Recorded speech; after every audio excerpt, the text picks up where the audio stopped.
In this video, I will show how to renew SSL certificate on a Hetzner Cloud load balancer. I am logged into Hetzner Cloud console. From the sidebar, click on the load balancer link. We have one load balancer. Click on the load balancer. Click on services.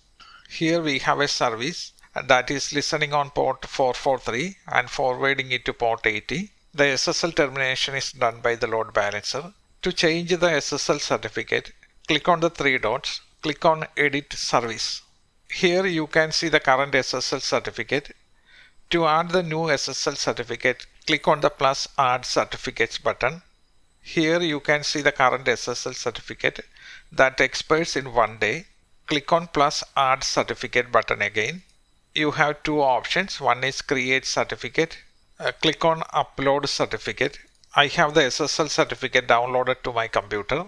These are the files provided by the SSL provider. The file ending with the CRT is the SSL certificate. Double click on it. Copy the content of the file and paste it as the certificate. Next we need the private key. Go back to the file manager. This is the private key. Open it in the text editor. Copy the content of the file. Paste it in the second text box that says private key. After the certificate, we can also add the CA bundle. Press enter to create a new line.